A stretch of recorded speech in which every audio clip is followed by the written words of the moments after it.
a wonderful holiday. This is my first tutorial of 2017, and today what I'm going to do is introduce you to a product, if you don't know about it already. We're going to be talking about these Pigma Micron pens. A few people have asked why I don't use these, and it's simply because I just had never purchased them. It's hard to know what art supplies are going to be the right ones for you, and I find Christmas is a great time to ask for new things and try out new products. So if you want to purchase these, I'll link them in the description below. You can find them on Amazon, and this set of 8 was under $20, I'm pretty sure, and I'm sure it's even less in the US. So the reason I like these pens is because of their precision, and there's 2 of the 8 are brush pens. And I think you guys know a brush pen is sort of on its way to being a marker, and they are great in different situations. And then the other 6 pens are graphic pens, and they actually range in size. I've got the little label here from the set. They range in size. The smallest is 0.2 millimeters, and the largest is 0.5. So think about how tiny and how precise that is, and you have sort of the right pen, the right tool for each individual situation. As soon as I started playing around with these, I was amazed at how my ability actually increased. So I felt that I could do things I couldn't do before. So if you're having trouble with, say, you feel that your hand's unsteady, or you're having trouble doing outlines, these are going to help with that. And definitely they help if your pen is bleeding at all. These will not bleed into the paper. So they're great, very precise, a lot of fun to use, especially if you're doing precision work like hand lettering and lettering, which is a lot of what we've been doing. So if you can get your hands on some of these, that would be great. I highly recommend them. And in today's video, I'm just going to take you through sort of what the pens can do, what they look like, and what they're all about, and sort of show you some of what I've been working on. So let's get started. So to start, I've laid out all my pens in order so that I can grab them easily. I'll start by showing you what they look like. This is the 08, the largest, at 0.5 millimeters, and then the 05 is 0.45 millimeters. So they're all quite close in size, but having the range does give you this wonderful precision. Now, I think you'll find you have your favorites. I tend to gravitate towards the 01 and the 005. The 005 is the smallest at 0.2 millimeters, and it's wonderful for doing outlining and shadows. And then in addition to those 6, you get 2 other pens. There's the graphic pen, which is sort of on its way to being a nice precise marker.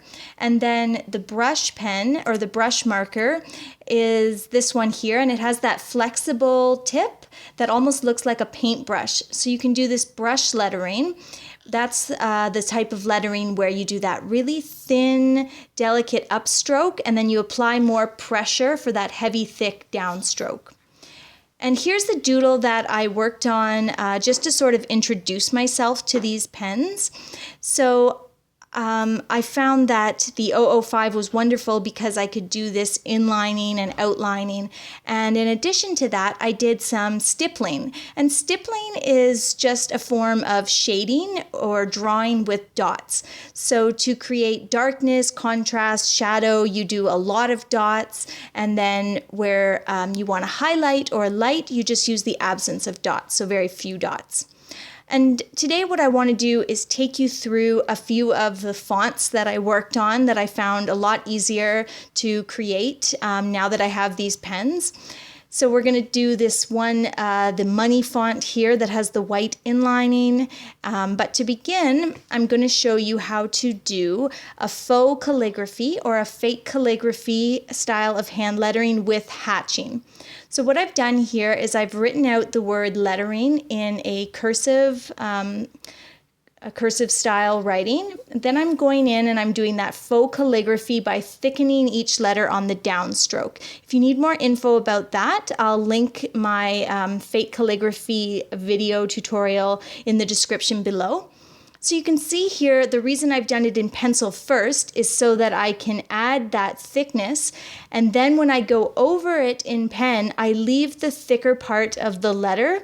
I leave that blank, and that's because I'm going to come back in with one of these fine pens and add that line shading or hatching. So I'll just speed this up here. I'm going to finish going over my pencil outlines with my pen. I think I'm using the 01 here, so the second smallest. Then I'm going to erase all of those pencil marks. So just give your pen a moment to dry and erase all the pencil sketching. And then I'm coming back in with either the 005 or the 01, and I'm just doing that really fine lines. And to get this sort of shaded effect, what I do is I sort of fill in the bottom nice and dark, and then I create lines that just get farther and farther apart from each other. And it gives this nice effect that I go back to again and again. I think you guys have seen me use this in other videos, and it's not hard to do. And the lines don't have to be perfect. You do want to have them close together and then getting farther apart, but if they're not exactly perfect, it's not going to matter. It's sort of the overall effect. Then for the word width, I'm just doing a simple print, and I'm thickening up my capital print, and then I'm going to go back in with the 005, the smallest pen, and just do a little shadow outline on the left-hand side of each letter. And these tiny, precise little shadow outlines were the type of thing that I couldn't do well. I couldn't do it well before I had these pens. So that's just one more reason why I'm really enjoying having this set of the Pigma Microns.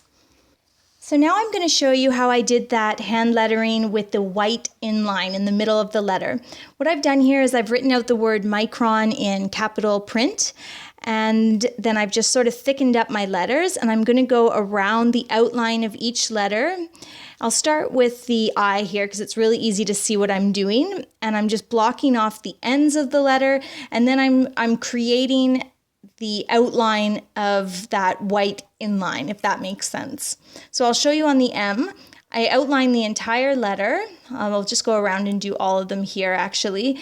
And then what I want to do is erase any pencil marks. And now I'll take my finer pens and I'll go in and I'll draw out where that outline is going to be. You want to try to keep your hand steady for this.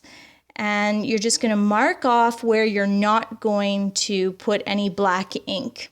And this takes a little practice. You might want to just color in as you go. Once you have these outlines on there, it can look a little confusing or a little busy, but you're just marking off an outline right in the middle, and then you're going to color all around it. So for this part, I usually take the largest pen and I just do all that fill work, and you can see how that comes together there.